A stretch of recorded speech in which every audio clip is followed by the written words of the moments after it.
गुरुजी। गुरुजी को गुरुजी का संबंध मेरे से बहुत पुराना है।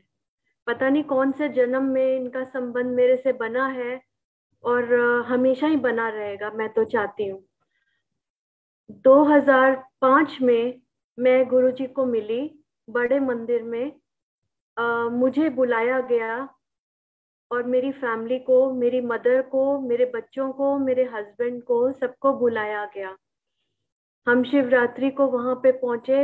मम्मी को मैं नहीं ले जा सकी क्योंकि वो बेड रिडन थी, बिल्कुल बीमार थी। गुरुजी को पता चला था कि वो बीमार है, वो नहीं आ सकती, तो उन्होंने कहा कि फिर भी बोल दो लेके आए। मैंने कहा ठीक है, मैं कोशिश करूंगी, लेकिन मैं नहीं लेके जा सकी। मैं जब पहुंची शिवरात्रि को बड़े मंदिर, तो संगत जो थी वो इतनी बड़ी नहीं होती थी। मुश्किल से 1000 बंदा होता होगा उस टाइम में।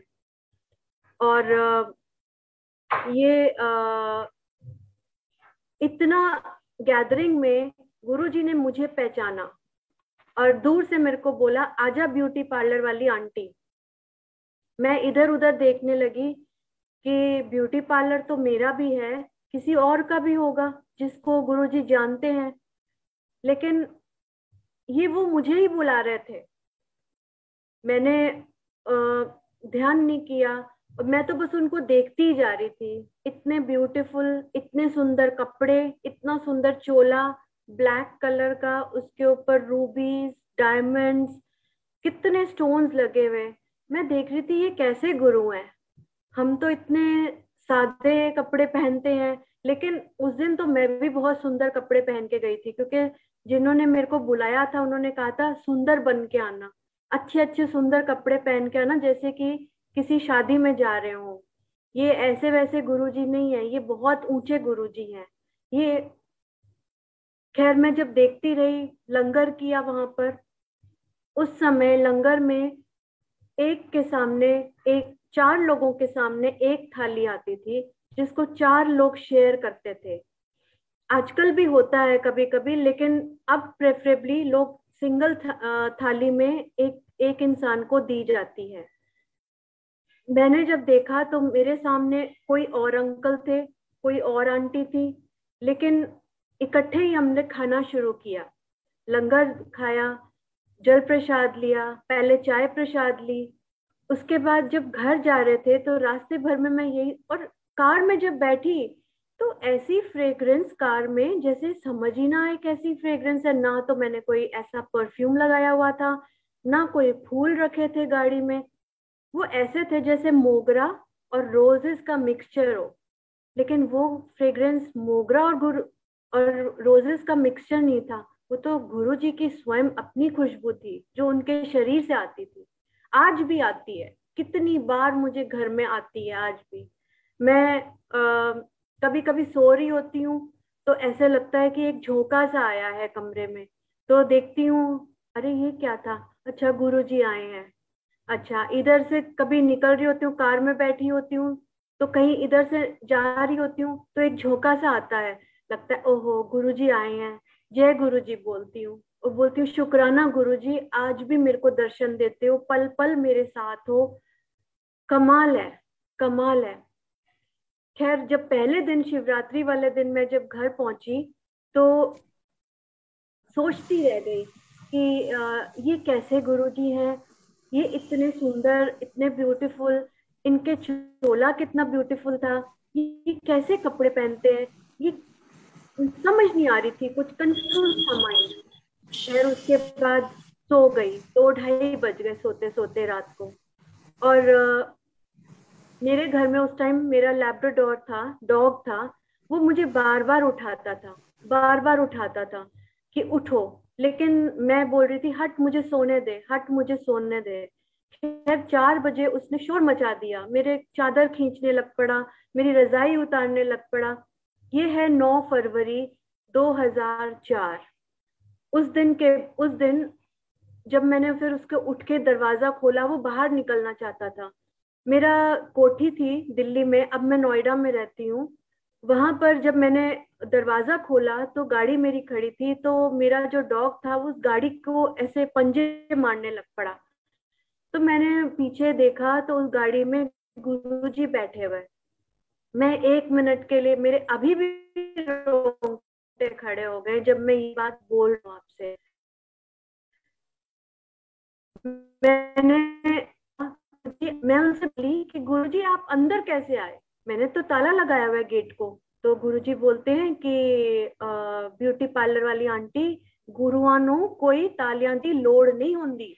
मैं फिर बोली, दूसरी बार मैंने बोला लेकिन आप आए कैसे हो अंदर, मैं बड़ी उससे हट से बोली। तो फिर वो हंसने लग पड़े, मुस्कुराने लग पड़े। तो कहते हैं माँ नहीं आई थी ना मंदिर विच, तो मैं ब्लेस करन आया। मैंने कहा गुरुजी मैं तो फोटो निकाल रही थी, आपने मेरे को मना किया। कहते मैंने फोटो थोड़ी देखनी थी, मैंने तो उनको साक्षात मिलना था मानो। फिर मैंने कुछ बातें उनसे करी, बताया मम्मी बहुत बीमार है, बिल्कुल बेड रिडन है। वो बोलने लगे सब सब प्रॉब्लम्स ब्यूटी पार्लर वाली आंटी आज से मेरी, कोई पीछे मुड़ने की कोई जरूरत नहीं है, नो लुकिंग बैक। मैं आगे गई, मैंने दरवाजा खोला, उसके बाद मुझे नहीं पता चला, मैं डर गई। मैं अंदर चली गई कमरे में। मैंने अपनी सिस्टर को, जिन्होंने मुझे इंट्रोड्यूस करवाया था गुरुजी से, उनको सुबह फोन किया और मैंने उन्हें ये बात बताई। तो वो बोलती हैं नहीं हो ही नहीं सकता, हम रात को सुबह 5 बजे तक गुरुजी के साथ बड़े मंदिर में थे और सब वहां पे संगीत चल रहा था, इतना डांस हुआ, ऐसे हो ही नहीं सकता, तेरे को कोई सपना आया होगा। मैंने बोला कि नहीं दीदी, सपना नहीं है, ये तो हकीकत ही थी। मैंने उनको देखा, मेरे को उन्होंने छुआ, ऐसे हो ही नहीं सकता। उन्होंने मेरे सर पे हाथ रखा, ब्लेसिंग दी। तो दीदी बोलती हैं कि ऐसी वो ब्लेसिंग कभी किसी को देते ही नहीं है। खैर कहती हैं आज मैंने शाम को एम्पायर स्टेट जाना है, जब मैं जाऊंगी तो मैं उनसे पूछूंगी गुरुजी से। तो मैंने कहा ठीक है। वो एम्पायर स्टेट गई, उन्होंने वहां पे पूछा उनसे गुरुजी आप, बस इतना ही बोली थी कि आप। तो गुरुजी ने बोला सियानी निकली ना तेरी बहन, मैनू मिलन आ गई। तो ये पक्का हो गया, विश्वास हो गया हम सबको कि गुरुजी आए थे और मम्मी को ब्लेस किया और हमारे घर के अंदर आए। गुरुजी एक ही टाइम में पता नहीं कहाँ कहाँ कहाँ कहाँ पहुंच जाते हैं। अभी भी कभी कहीं है कभी कहीं है, ये ऐसे ही है उनका चमत्कार। ऐसे चमत्कार ही चमत्कार होते रहते हैं। ये बात मैंने कईयों लोगों को बताई, कई संगत में बताई जो गुरुजी को मानने वाले थे, लेकिन किसी को विश्वास नहीं हो रहा था। लेकिन जो पुरानी संगत जो ऑलरेडी वहां जाते थे, उनको उन्होंने विश्वास किया इस बात का और बोले कि हाँ ऐसे ही होता है, गुरुजी कभी भी किसी को भी दर्शन दे देते हैं। तो इसमें कोई आश्चर्य वाली बात नहीं है। ये तो मेरा पहला एक्सपीरियंस गुरुजी के साथ था। और उसके बाद हमने एम्पायर स्टेट जाना शुरू कर दिया। थर्सडे फ्राइडे सैटरडे संडे 4 दिन एम्पायर स्टेट में जाते थे हम लोग। और वहां पर हम चाय प्रसाद लेते थे और गुरुजी के गुरबानी चल रही होती थी। और फिर हम लंगर प्रसाद करते थे। लंगर प्रसाद के बाद जल प्रसाद मिलता था, जल प्रसाद के बाद हम बाहर जाके हाथ धोते थे। हाथ धोने के बाद फिर अंदर आते थे गुरुजी से आज्ञा लेने कि हमें आज्ञा दीजिए, क्या हम घर जा सकते हैं। उस टाइम कितनी बार वो रोक देते थे, इशारा करते थे बैठ जाओ। और अगर उनको ब्लेस करना होता था तो ऐसे करते थे। ये मतलब उनकी ब्लेसिंग्स थी। आज भी ऐसे हाथ दिखता है कितनी बार। जब एम्पायर स्टेट में हम पहुंचते थे तो मेन रोड पे गाड़ी पार्क होती थी, वहां पे गुरुजी की इतनी फ्रेग्रेंस आती थी कि कभी कभी तो मैं जिद कर पड़ती थी, गुरुजी आज तो आपको मैं अपने साथ लेके ही जाऊंगी। और वो फ्रेग्रेंस कभी आधे रास्ते तक रहती थी, कभी घर तक रहती थी, फ्रेग्रेंस नहीं हटती थी। और सेम वही प्रोसीजर था, वहां पर भी सेम वही था कि एक थाली 4 लोग, कौन किसके आगे किसको मिलेगी ये नहीं पता होता था। एक दिन लंगर प्रसाद में हमें हरी मिर्ची का अचार दिया। मेरे सामने मेनका गांधी बैठी हुई थी, ना उन्होंने खाया ना मैंने खाया, सारा मेरे अंकल ने खा लिया। वहां पर गुरुजी सबको, जितनी भी लेडीज थी उनको आंटी बोलते थे और जितने भी जेंट्स थे उनको अंकल के नाम से बुलाते थे। तो अब हम लोग भी अपने हस्बैंड को अंकल ही बोलते हैं और अंकल हमको आंटी बुलाती है। ये एक चेंज आया है इतने सालों में, 18 साल हो गए हैं मुझे। मेरी दोनों बेटियां, एक तो 3 साल की थी, एक 3 महीने की थी। 3 साल वाली बेटी को मैं ले जाती थी, बच्चे अलाउड नहीं थे वहां पर, लेकिन वो इतनी अच्छी मेडिटेशन करती थी कि गुरुजी सेवादार को बोलते थे इसको मना मत किया करो, इसको आने दो अंदर, ये मेडिटेशन करती है, मैं इसको ब्लेसिंग्स दूंगा। और आज मेरी बेटी 20 साल की हो गई है और अच्छा पढ़ाई कर रही है, अच्छी है, उनकी ब्लेसिंग्स है। छोटी बेटी 17 साल की है, वो भी अच्छी पढ़ाई करती है, उनकी ब्लेसिंग्स है बहुत बहुत। मेरी बेटी को एक स्किन की प्रॉब्लम जब बचपन से थी, उसको बोलते हैं सोराइसिस। वो उसके हाथ और पैरों की उंगलियों पे सब पे पट्टी बंधी रहती थी, घाव हो जाते थे। तो गुरुजी ने एक बार देखा तो बोलने लगे, पूछने लगे मेरी बेटी से कि ये क्या हो गया है। उन्होंने देखा सारी उंगलियों में पट्टियां ही पट्टियां बंधी हुई हैं।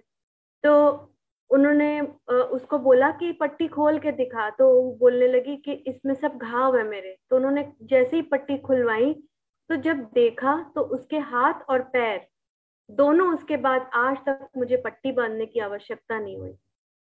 खैर उसके एल्बोज में थोड़ी प्रॉब्लम होती है, लेकिन गुरुजी की बहुत कृपा है, वो भी जल्दी ही ठीक हो जाती है। थोड़े टाइम के लिए होती है ये प्रॉब्लम।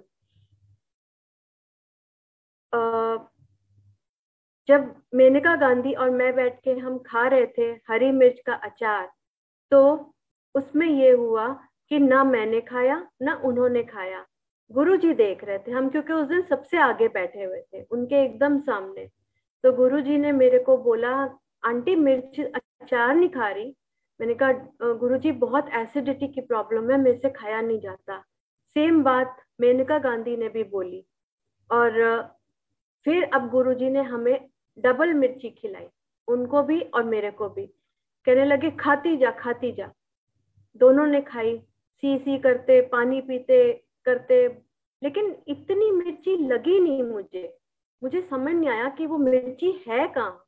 मिर्ची का मिर्च नहीं थी उसमें। जब खाने के बाद आज मेरे को 17 साल 18 साल हो गए हैं, मुझे एसिडिटी की प्रॉब्लम नहीं हुई कभी भी।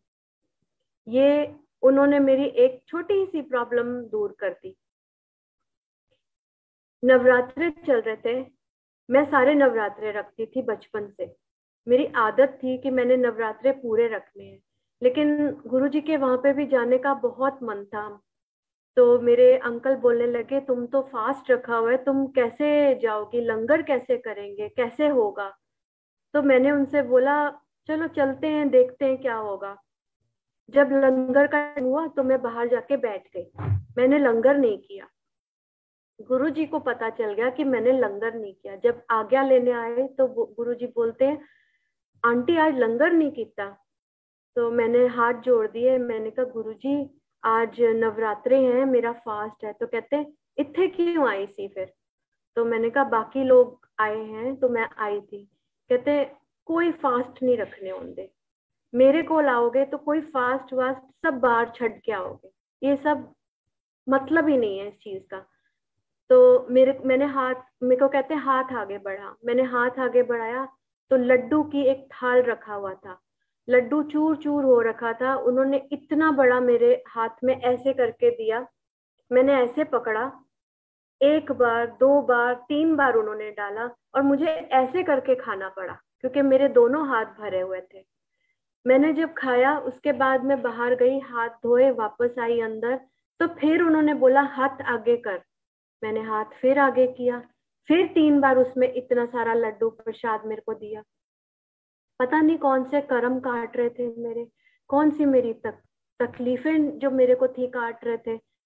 ये खा के जब मैं बाहर आई तो मेरी सिस्टर मेरे को बोलने लगी आज तो तेरे को खूब प्रसाद मिला। मैंने कहा दीदी पता नहीं मैंने कैसे खाया है, बहुत मुश्किल था खाना। इतना सारा, पता नहीं 5 6 7 लड्डू मेरे को उन्होंने खिलाए। कहते हैं तेरे कोई कर्म काट रहे थे। फिर एक दिन हम गए तो मेरे हस्बैंड, मेरे अंकल ने रिंग्स पहनी हुई थी जिसमें स्टोन्स थे। कहने लगे गुरुजी ये बाहर सट गया, सब मेरे को फालतू चीजा पाके मत आया करो, ताबीज और ये सब और ये स्टोन्स और ये कोई जरूरत नहीं है। मैं बाहर गई उनके साथ, हमने फेंक दी। उनका कहना मांगना और हमने फेंक दी वो चीजें। उसके बाद आज तक हम इन चीजों में ना कभी पढ़े ना पढ़ने की जरूरत पड़ी। मैं हमेशा जाती थी और मैं बोलती थी गुरुजी मेरा काम अच्छा कर दो, मैं ब्यूटी पार्लर से अपना घर चलाती हूँ। तो कहते थे जा ऐश कर मौज कर, जा ऐश कर मौज कर। बाहर निकल के मैं यही कहती थी क्या ऐश करूं, इतना छोटा सा मेरा काम है, मैं इतनी मेहनत करती हूँ। और मेरे हस्बैंड भी छोटा मोटा कुछ काम करते थे, उससे हम घर चलाते थे, दोनों बच्चों को पाल रहे थे। और हमेशा ये आती थी आवाज जा ऐश कर मौज कर। पता नहीं क्या ऐश करानी थी। लेकिन आज जो मैं सोचती हूँ, ऐश और मौज हम कर रहे हैं, कोई किसी चीज की कमी नहीं है। अच्छा घर है मेरे पास, अच्छा कपड़ा है, अच्छा रोटी खाते हैं, अच्छा घूमते फिरते हैं। और एक बहुत इंपॉर्टेंट बात, अगर लाइफ है तो ऐश और मौज है, अगर लाइफ ही नहीं है तो ऐश मौज कैसे। ये मैं आपको बताऊंगी एक और सत्संग अपना करके, जिसमें मेरे अंकल को कैसे गुरुजी ने न्यू लाइफ दी। मेरे अंकल मानेसर गुड़गांव से और आगे वहां पे जॉब करते थे। उनकी रोज रात को 12 बजे छूटता था काम और 2 बजे घर पहुंचते थे। 2 घंटे का सफर था और सुबह वो 8 बजे फिर निकल जाते थे। ये उनकी कुछ डबल ड्यूटी सी लग गई थी वहां पर। ऐसे कितनी रातें हो गई थी। जब वो चलते थे तो मुझे फोन करते थे कि ऋतु मैं चल पड़ा हूँ और मैं 2 घंटे में पहुंच जाऊंगा। तो 2 घंटे के बाद फोन बजता है घर में। फोन में अब जाके देखती हूँ, मैं बोलती हूँ आज मोबाइल पे फोन नहीं किया, लैंडलाइन पे क्यों फोन किया है। तो जब मैं उठाती हूँ फोन तो एक अंकल कोई फोन पे बोलते हैं कि आपकी गाड़ी का नंबर ये है। मैंने बोला हाँ जी ये है। तो कहने लगे आपकी गाड़ी का बहुत जबरदस्त एक्सीडेंट हो गया है और उसमें जो अंकल है उनको बहुत चोटें लगी है। तो मैं थोड़ी परेशान हुई, घबराई। तो मैंने बोला मेरी अंकल से बात करवाओ। तो बोलते वो इस कंडीशन में नहीं है कि वो बात कर सके। तो मैंने उनसे बोला कि अच्छा उनके कान पे रख दो, मैं ये सुनना चाहती थी कि सच भी है या कोई ऐसे ही झूठ बोल रहा है मेरे साथ मुझे बाहर बुलाने के लिए। तो मैंने फोन पे बोला, मैंने कहा हाँ तुम हो। तो बोलने लगे हाँ। मैंने कहा एक्सीडेंट हुआ है, कहते हाँ। मैं कहा मैं पहुंचती हूँ। घर से 2 किलोमीटर दूर मुझे बुलाया। मैं रात को गई 2 बजे गाड़ी लेके। वहां जब मैं पहुंची तो मेट्रो की कंस्ट्रक्शन हो रखी थी। वहां पर एक ट्रेलर खड़ा था, उसके अंदर लंबे लंबे सरिये थे और वो उनकी कार को आर पार करते हुए इधर से घुस के इधर से निकले थे। वो सरियों के बीच में से उनकी सारा ये माथा पूरा का पूरा कटा पड़ा था और खून बहता ही जा रहा था।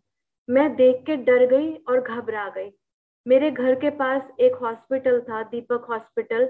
मैं वहां पर उनको ले गई गाड़ी में अपने डाल के।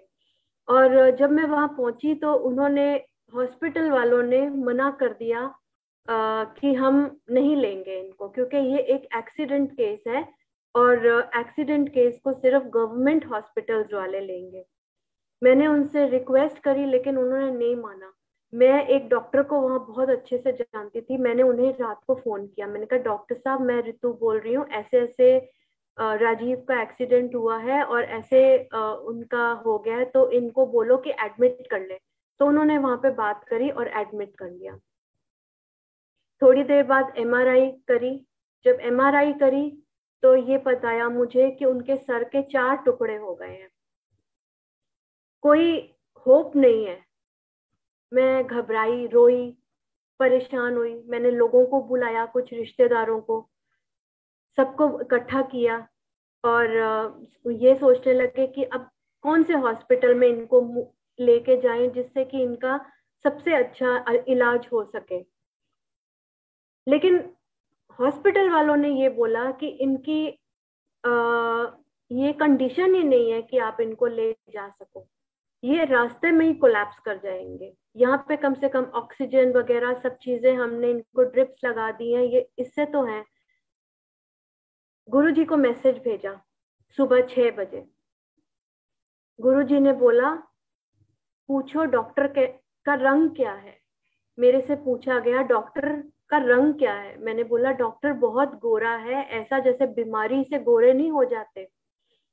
तो मेरे को बोला गया कि करवा लो, ये डॉक्टर गुरुजी ने भेजा है। मेरे को विश्वास नहीं हुआ, लेकिन मेरे पास कोई ऑप्शन ही नहीं था। मैंने डॉक्टर साहब को बोला कि कर दो आप। करवाया, वहां मेरे से लिखवाया गया कि कुछ भी हो जाएगा गड़बड़ तो हम लोग इसके रिस्पॉन्सिबल नहीं है। मैंने सब साइन वाइन करे और बोला कि आप सर्जरी करिए। सर्जरी करने में उनको 4 घंटे 5 घंटे लग गए। मैं बाहर वेट कर रही थी, इतने में और लोग पहुंचते जा रहे थे। सब मुझको यही बोलने लगे कि यहाँ पे क्यों करवाया है, अपोलो में क्यों नहीं ले गई, एस्कॉट्स में क्यों नहीं ले गई, मैक्स में क्यों नहीं ले गई। सॉरी, उस टाइम तो मैक्स ही नहीं था, इतनी पुरानी बात है। तो इधर क्यों नहीं ले गई। मैंने कहा ये कंडीशन ही नहीं थी इनकी ले जाने लायक। अब मैं क्या बोलूं, मेरे अंदर ये होता रहा कि मैंने गुरुजी की बात तो मान ली है, लेकिन कहीं कुछ हो गया तो मैं क्या करूंगी। गुरुजी को फिर मैसेज गया। गुरुजी को मैंने बोला कि गुरुजी उनकी तबीयत बिल्कुल ठीक नहीं है, डॉक्टर सर्जरी करके निकले हैं और उन्होंने कहा है कि क्रिटिकल है, एटलीस्ट 72 आवर्स तो बहुत ही क्रिटिकल है। क्या होगा कुछ नहीं पता। मैंने अपना काम कर दिया है। मैंने इस चीज का देखा, सोचने लग पड़ी और गुरुजी ने मुझे एक बात बोली, ब्यूटी पार्लर वाली आंटी, मैंने तेरे अंकल को न्यू लाइफ दे दी है, डोंट वरी। मैंने कहा थैंक यू गुरुजी। लेकिन जब तक 72 घंटे कुछ घंटे नहीं बीते तब तक परेशानी तो बढ़ती गई। बस मुझे एक इंस्ट्रक्शन गुरुजी ने दी कि आंटी जब भी अंदर जाए कमरे में अपने अंकल के पास, गूढ़े गूढ़े रंग दे कपड़े पाके जाए, उन्हों कोई कलर नहीं दिखता है इस वेले, क्योंकि आंखों में सारी ब्लीडिंग थी। उनकी आंखें रेड पूरी थी, खुलती भी नहीं थी, हल्की सी खुलती थी, बस मेरी आवाज उनको सुनाई देती थी। मैंने यही करना शुरू कर दिया। 1 हफ्ते में वो रूम में आ गए, आईसीयू से, रूम के बाद घर में आ गए। लेकिन बड़ी तकलीफ, इतनी तकलीफ, वो चिल्लाते थे, कर्राते थे। गुरुजी को फिर मेरी बहन ने बोला जाके, तो उन्होंने एक लोटा ब्लेस करके दिया। लोटे का जल मैं रोज उन्हें देती रही, नहलाती रही उसी से। और उन्होंने ये मेरे से वादा किया गुरुजी ने कि ब्यूटी पार्लर वाली आंटी 1 महीने के अंदर एयर ड्राइव करके मेरे को आएगा एम्पायर स्टेट। 20 फरवरी को ये हुआ था और 20 मार्च को, एग्जैक्टली 20 मार्च को मेरे अंकल ड्राइव करके लेके गए मुझे गुरुजी के पास। तो जैसे ही हम एम्पायर स्टेट पहुंचे, गुरुजी ने बोला ए देखो, ए कौन आया है, न्यू लाइफ वाला बंदा। और साथ में ये बोला लाइफ है तो ऐश है, मौज है, लाइफ नहीं तो कोई ऐश और मौज नहीं है। सही बात है गुरुजी, बिल्कुल सही बात है। ऐश मौज तो तभी ही है। ये एक और मेरे साथ था इंसिडेंट। उसके बाद मेरी सिस्टर के घर में गुरुजी का सत्संग था। वो गुरुजी उनके घर गए और उन्होंने बोला कि नवी संगत इकट्ठी करें और अपनी बहन नू ते मां नू बुलाई। हम लोग दिल्ली से गुड़गांव गए उनके घर में, बड़ी मुश्किल से, रास्ते में बड़ी तकलीफों के बाद मैं पहुंची वहां पर। 10 बज गए मुझे पहुंचते पहुंचते, इतना ट्रैफिक, इतनी देर। जैसे ही पहुंचे उनके घर में, गुरुजी अंदर कमरे में बैठे थे, बाकी संगत सारी बाहर थी टेंट में जो उन्होंने उनके लिए इंतजाम किया था। इतनी संगत में देख के खुशी हुई कि कितने नए लोग जुड़ रहे हैं और गुरुजी के साथ। अंदर गई तो मेरी माँ बिल्कुल धीरे धीरे बड़ी मुश्किल से पहले कमरे तक पहुंच के लेट गई।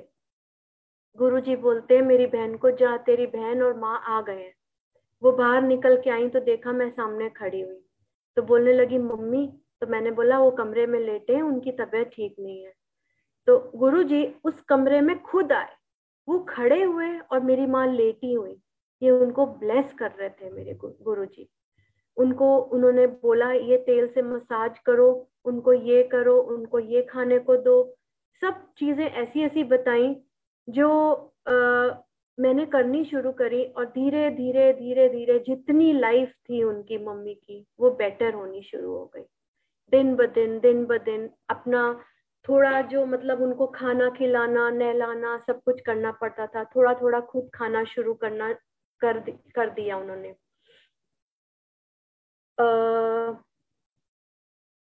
एक मेरी कजन और है, उनका बेटा, उसका वो बहुत बीमार था, अभी 2-4 साल पहले की बात है। और उसका वो बड़े महीने से हॉस्पिटलाइज था, और उसको ये बोला था कि उसका लिवर ट्रांसप्लांटेशन होनी है।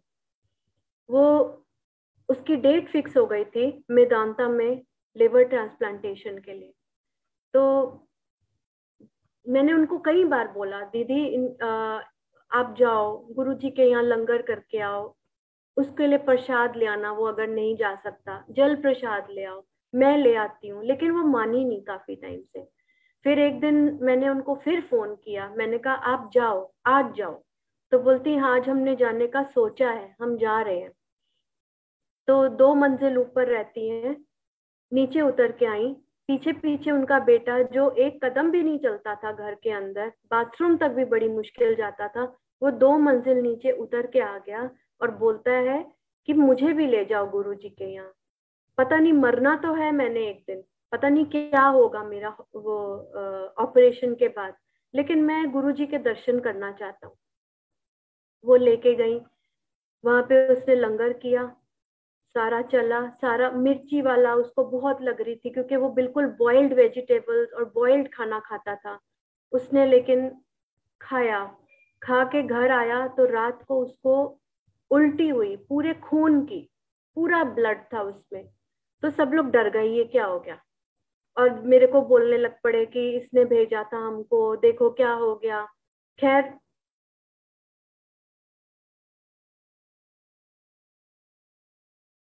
अब उसी जब उन्होंने एक्सरे वगैरह और जो चीजें टेस्ट वगैरह किए, तो बोलते हैं कोई प्रॉब्लम ही नहीं है इसको, तो इसका तो लिवर एकदम ठीक है, आप घर जाइए, आपको कुछ है ही नहीं। वो हैरान हो गए सारे लोग, वो कहते हैं ऐसे कैसे हो सकता है, हम 6 महीने से परेशान है। खैर जो उल्टी निकली, जो लंगर किया, वो सारा उन्होंने उसको क्योर कर दिया अंदर से। वो सारा उसका गंद जो था अंदर, जो उसका बुरी हालत थी, वो ठीक हो गई। ऐसी कृपा करते हैं मेरे गुरुजी, ऐसी कृपा। 2 साल पहले मेरे को, मैं डॉक्टर के पास गई ऐसे ही रेगुलर चेकअप्स के लिए अपने, मेरे को ब्लड टेस्ट वगैरह दिए, उसमें शुगर जो थी मेरी इंक्रीज आई। तो फिर से मेरे को बोला नहीं आप किसी और जगह से री कराओ अपना टेस्ट। तो मैंने फिर से कराया तो उसमें भी बॉर्डर लाइन से थोड़ी सी ऊपर। तो मैंने डॉक्टर को दिखाया, उन्होंने कहा नहीं आप ना मीठी चीजें खानी बंद करके आप अपना देखो। 15 दिन के बाद फिर मैंने टेस्ट कराया तो बहुत हाई। मैंने दिखाया डॉक्टर को जाके, उन्होंने कहा नहीं आपको तो मेडिसिन खानी ही पड़ेंगी। मैंने बोला ठीक है। बहुत बहुत बुरा लगा कि अभी से ऐसी शुरू हो जाएंगी शुगर की दवाइयाँ और ये सब। इतनी तो उम्र भी मेरी नहीं होगी जितनी मैं दवाइयों पे शुरू हो जाऊंगी। दवाई ली, उसी दिन सेम डे रात को एक आंटी के घर में गुरुजी का सत्संग था। वहां पे गई तो पहले उन्होंने पेठा प्रसाद दिया, अब सोचने लगी इतना मीठा कैसे खाऊं, चुपचाप खा लिया, ये सोच के कि मिर्च भी तो एक दिन खाई थी, शायद गुरुजी ने मुझे क्योर करने के लिए मेरे को पेठा प्रसाद दिया है। लंगर दिया, उसमें हलवा दिया और एक पेस्ट्री, क्योंकि उस दिन आंटी के जो अंकल थे उनका बर्थडे था। पेस्ट्री को अब एक टिश्यू में पकड़ा, इसको घर ले जाऊं? नहीं, घर तो नहीं ले जानी, ना छोड़ना है, खाना तो पड़ेगा। खाया, पेस्ट्री खाई, पेठा प्रसाद खाया। इतनी हाई शुगर, जब मैंने अगले दिन शुगर को चेक किया तो मेरी 110 शुगर निकली। मैंने डॉक्टर को बताया, डॉक्टर ने बोला आप ना ट्राई करो मेडिसिन अवॉइड करनी, आप अपनी शुगर इनटेक बंद कर दो। मैं उस दिन के बाद शुगर भी खाती हूँ, टॉफीज भी खाती हूँ, चॉकलेट्स भी खाती हूँ, सब कुछ खाती हूँ, लेकिन मेरे को शुगर की दवाई नहीं खानी पड़ती। ये गुरुजी ने मेरे पे कृपा करी, मुझे पेस्ट्री और पेठे का प्रसाद खिला के मेरे को क्योर किया। ये एक और कृपा है, कृपा ही कृपा है, कृपा ही कृपा है। मेरी मेड मेरे घर में 14 साल से मेरे पास है, 17 साल हो गए उसको मेरे पास। आज उसका एक 7 साल का बच्चा भी है।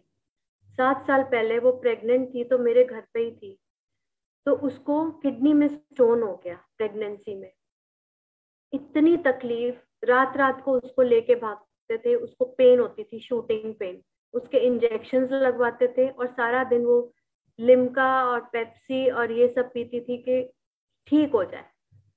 1 महीने तक वो बेचारी ना उठ पाई ना कुछ कर पाई, बस ये दवाइयां, उसको दवाई दे नहीं सकते थे, इंजेक्शंस लगते थे वो लगवा देते थे, और ज्यादा करके मैं जब भी देखती थी उसको रात को तकलीफ ज्यादा होती थी। हम लोग कभी 2 बजे, कभी 3 बजे, कभी 1 बजे उसको हॉस्पिटल लेके जाते थे। उन्हीं दिनों में, सर्दियों के दिन थे, उन्हीं दिनों में हमारे पास में ही एक बहुत बड़ा सत्संग एक अंकल ने करवाया। मैंने उसे बोला कि हम सत्संग में जा रहे हैं, तू अंदर से दरवाजा बंद कर ले। तो बोलती है कि दीदी मुझे भी ले चलो, मैं भी सत्संग वो वहां पे सत्संग में जाना चाहती हूँ। मैंने कहा लेकिन तेरी तो तबीयत इतनी खराब है, कैसे जाएगी? तो बोलने लगी नहीं मैं जाऊंगी। वहां गई, उसने वहां पर लंगर प्रसाद किया, बिल्कुल ठीक, पूरी रात ठीक। उसके बाद अगले दिन से वो भूल ही गई कि उसको कुछ था, वो उसका वो ठीक ही हो गई। उसको स्टोन पता नहीं कहाँ चला गया, वो लंगर प्रसाद, जल प्रसाद, चाय प्रसाद से उसका सब कुछ ही ठीक हो गया। फिर हमने, एक और मेरी मेड थी जो मेरी मम्मी को देखती थी, आंटी हम उनको बोलते थे, काफी बड़ी उम्र की थी। उनके पास 2 बेटे थे, काफी बड़े बड़े। एक बेटे को हार्ट में होल था, उसकी सर्जरी करानी थी। उनके पास पैसे नहीं थे, मैंने पैसे अरेंज करे, उनको दिए, और एम्स में जाके उसकी सर्जरी हुई। जो बचपन से था होल, वो सर्जरी कराई, और सर्जरी के बाद उसको सिर्फ वहां पे जल प्रसाद दिया, थोड़ा सा, बस एक ड्रॉप मुंह में डाला, क्योंकि वो कोई ले नहीं सकता था। मैं गई थी देखने, मैंने उसको जल प्रसाद दिया और उसकी वो ठीक हो गया। आज वो अपने परिवार के साथ रहता है। उनका दूसरा बेटा, उसको पैरालिसिस हो गया। पैरालिसिस के बाद वो बेचारा ना चल पाता था ना उठ पाता था, लेकिन वो हमारे घर के पास एक फिजियोथेरेपी सेंटर था, वहां पर आता था। बेचारा वहां पे मुश्किल से चल के जाता था, आंटी उसको पकड़ पकड़ के वहां छोड़ के आती थी। कहने लगा दीदी मुझे भी एक दिन गुरुजी के मंदिर ले चलो, मैं बड़े मंदिर आपके साथ जाना चाहता हूँ। मैंने कहा ठीक है चलो। मैं उनको, उनकी पत्नी को और उनकी बेटी को, तीनों को लेके गई। वहां पर लंगर प्रसाद लेने के बाद उनकी इतनी इम्प्रूवमेंट हुई कि वो खुद चलने, बैठने, उठने, नहाने, सब कुछ करने लग पड़े। ये एक और कृपा है। एम्पायर स्टेट में जाते टाइम एक बार गुरुजी ने मेरे से कहा आंटी अपनी गड्डी बदल ले। मैंने बोला गुरुजी ठीक है, उस टाइम मेरे पास मारुति 800 थी। मैं कहा ठीक है गुरुजी, मेरे लायक ठीक है, मैंने सब्जी वब्जी लेने जाना होता है, आसपास बच्चों को छोड़ने जाना होता है ट्यूशन वगैरह के लिए, मेरे लिए ठीक है। नहीं तू गड्डी बदल ले। मैंने बोला फिर मैं कौन सी लूं? तो कहते कोई भी चंगी जी नॉर्मल जी गड्डी ले ले। मैंने उनकी बात नहीं मानी। 1 महीना हो गया, उन्होंने कहा, मैंने उनकी बात नहीं मानी। 1 महीने बाद उन्होंने फिर मेरे से पूछा, आंटी गड्डी बदली? मैंने बोला नहीं गुरुजी अभी नहीं बदली। तो बोलते बदल ले जल्दी। मेरे को समझ नहीं आया ये क्या इशारा कर रहे हैं, क्यों कर रहे हैं, क्यों बोल रहे हैं। मैंने उनकी फिर भी बात नहीं मानी। ये एक बात थी जो मैंने नहीं मानी उनकी, बाकी सारी बात मैं मानती थी उनकी, और आज भी मानती हूँ।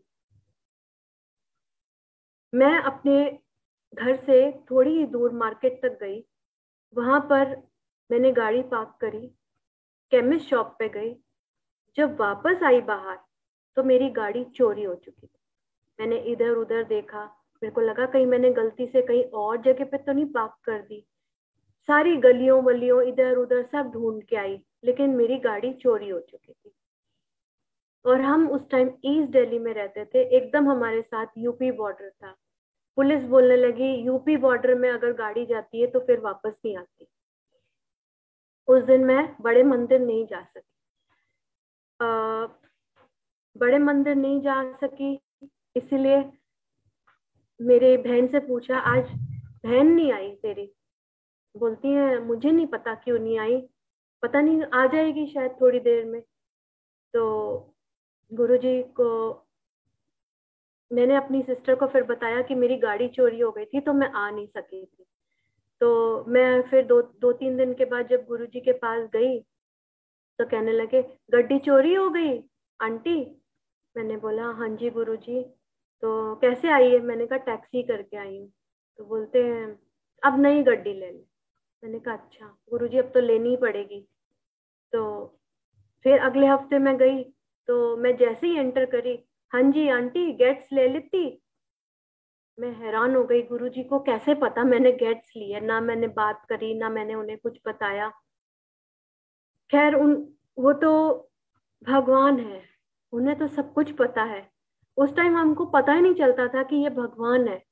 हम ऐसे सोचते थे जैसे कि जैसे हम इंसान है वैसे ये इंसान है। अलग थी बात, सोच ही अलग थी। थोड़े दिन के बाद पुलिस से पता चला कि वो गाड़ी का ऐसा बुरा एक्सीडेंट हुआ है कि उसमें 2 बंदे थे और दोनों ही बचे नहीं। उन्होंने यहाँ से कष्ट से मेरे को फिर बचाया। ये उनकी ऐसी ऐसी कृपा है जो है ही है, कितनी ही है। हमेशा एक ही चीज थी, ऐश कर मौज कर, ऐश कर और मौज कर। बहुत कम लोगों को ये ब्लेसिंग मिली, बहुत कम, जिसमें से एक मैं लकी थी, जिस जैसी जो मेरे को ये ब्लेसिंग मिली। No looking back, no looking back, कुछ है ही नहीं पीछे, बस आगे ही आगे। गुरु जी सामने है। जिस जिसको मैंने गुरु जी से मिलवाया, मेरे द्वारा मिलाया, वो मुझसे भी कितने आगे पहुंच गए हैं, इन अ सेंस कि मैं घर में रहती हूँ, मैं लोगों के जा जा के सत्संग की डेकोरेशन करती थी, और मेरे मन में ये आता था कि हाय मेरे घर क्यों नहीं हो रहा, गुरुजी मेरे घर क्यों नहीं आ रहे आप? कितनी बार डिसाइड करते थे हाँ इस दिन करेंगे, लेकिन अभी किसी को बताया ही नहीं होता था कि कैंसिल करना पड़ता था। जब मैं नोएडा में शिफ्ट हुई तो मैंने ये सोचा कि अब तो मैं जरूर करूंगी। अब मैंने ब्यूटी पार्लर भी बंद कर दिया है, मेरा काम भी अब मैं नहीं करती, और अब मैं गुरुजी का सत्संग किया करूंगी। 2019 में 3 फरवरी को गुरुजी ने मेरे घर में मेरे सत्संग, मैंने बुलाया उनको सत्संग पे और वो आए। इतनी फ्रेग्रेंस, इतनी फ्रेग्रेंस। मैंने 10 दिन तक दरबार उनका ऐसे ही लगाया रखा और 10 दिन तक फ्रेग्रेंस रही घर में। 14 वर्ष लगा दिए गुरुजी ने मेरे घर आने में। और मैं कितने सत्संग पे जाके अपना सत्संग शेयर करती थी, और कितनी डेकोरेशन करती थी, और कितनी सेवा करती थी। और बस मन में यही आता था, गुरुजी मेरे घर कब आओगे। आ गए, 14 वर्ष में के बाद आए। ये भी जब उन्होंने, जब उनका जब किसी के पास जाना होता है तभी जाते हैं। ऐसे आप सोचो आज मेरे घर आ जाएंगे, ऐसे हो ही नहीं सकता, हो ही नहीं सकता। क्योंकि ये मेरे को पक्का विश्वास है, मैंने बहुत कोशिश करी, इतनी बार कोशिश करने के बाद भी मैं कामयाब नहीं होती। ललचाई हुई आंखों से देखती थी, मन में ये होता था, हाय गुरुजी मेरे घर आओ। सुबह शाम मैं सुबह मैं प्रेयर करती हूँ, शाम को मैं जोत जलाती हूँ गुरुजी के आगे। और मैंने बहुत सुंदर मंदिर बनाया हुआ है गुरुजी का अपने घर में। इस घर में वास करते हैं गुरुजी, हर घर में वास करते हैं, हर इंसान के मन में वास करते हैं, और सब हम शुक्राना ही शुक्राना करते हैं। बस मैं यही कहना चाहूंगी संगत से कि विश्वास रखो, विश्वास रखो। गुरुजी आपकी हर बात, छोटी से छोटी बात भी आपकी पूरी करते। अरे एक दिन मैंने ऐसे ही सोचा एम्पायर स्टेट में कि गुरुजी ये इस चोलों में कैसे सोते होंगे, तो क्या करते होंगे, यही कपड़े पहन के बैठते हैं, मैं तो ऐसे कपड़े नहीं पहन सकती सारा दिन रात। मैंने ये सोचा, और हम आधा घंटा पहले अगले दिन एम्पायर स्टेट पहुंचे। वहां पे एक लकड़ी की एक टेबल सी थी, उसके ऊपर चौकड़ी मार के गुरुजी बैठे हुए, जीन्स और टी शर्ट पहन के, और नीचे नाइकी के जूते। मैंने पहचाना ही नहीं, मेरे को लगा गुरुजी के कोई भाई होंगे। मैं चुपचाप वहां खड़ी हो गई। गुरुजी मेरी तरफ देखे और मुस्कुराए, कहने लगे, देख लेता मैं ए कपड़े पा के रहना सारा दिन। मैं तो उनके पैरों में ही गिर गई। मैंने कहा गुरुजी ये तो मैंने मन में सिर्फ सोचा था, और आपने ये बात मेरी पूरी कर दी। थैंक यू सो मच गुरुजी, हर चीज के लिए शुक्राना, हर पल के लिए शुक्राना। थैंक यू संगत जी।